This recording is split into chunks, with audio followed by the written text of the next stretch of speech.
कौवे और उल्लू के बैर की कथा।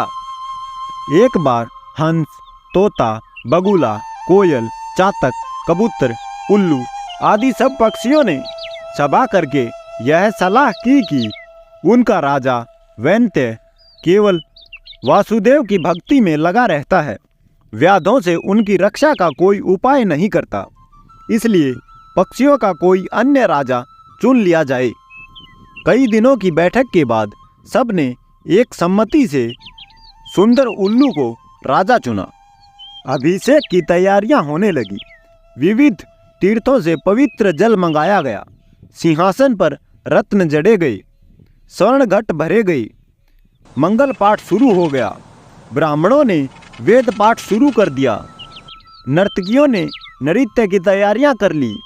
उल्लूकराज राज सिंहासन पर बैठने ही वाले थे कि कहीं से एक कौवा आ गया।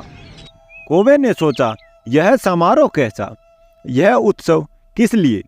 पक्षियों ने भी कौवे को देखा तो आश्चर्य में पड़ गए। उसे तो किसी ने बुलाया ही नहीं था। फिर भी उन्होंने सुन रखा था कि कौवा सबसे चतुर कूट राजनीतिज्ञ पक्षी है। इसलिए उससे मंत्रणा करने के लिए सब पक्षी उसके चारों ओर इकट्ठे हो गए। उल्लूकराज के राज्याभिषेक की बात सुनकर कौवे ने हंसते हुए कहा, यह चुनाव ठीक नहीं हुआ।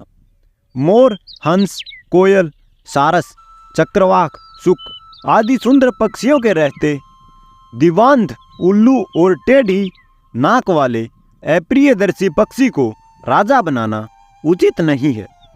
वह स्वभाव से ही रौद्र है और कटुभाषी है। फिर अभी तो वैन्त्य राजा बैठा है। एक राजा के रहते दूसरे को राज्य शासन देना विनाशक है।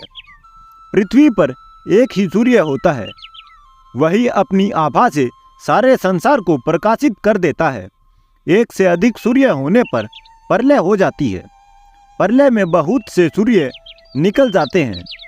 उनसे संसार में विपत्ति ही आती है, कल्याण नहीं होता। राजा एक ही होता है, उसके नाम कीर्तन से ही काम बन जाते हैं।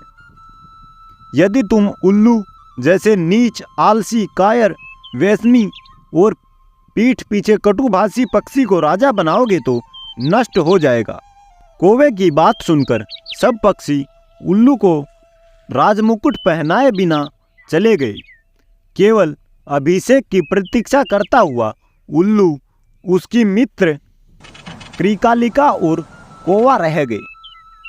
उल्लू ने पूछा, मेरा अभिषेक क्यों नहीं हुआ? क्रिकालिका ने कहा, मित्र, एक कौवे ने आकर रंग में भंग कर दिया।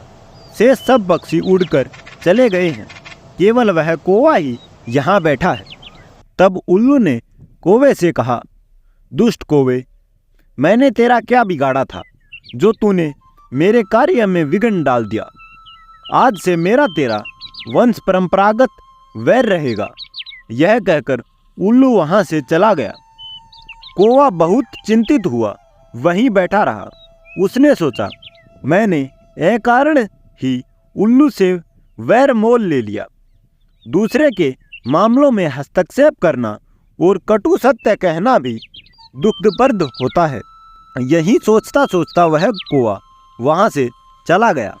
तभी से कौवों और उल्लुओं में स्वाभाविक वैर चलता आता है।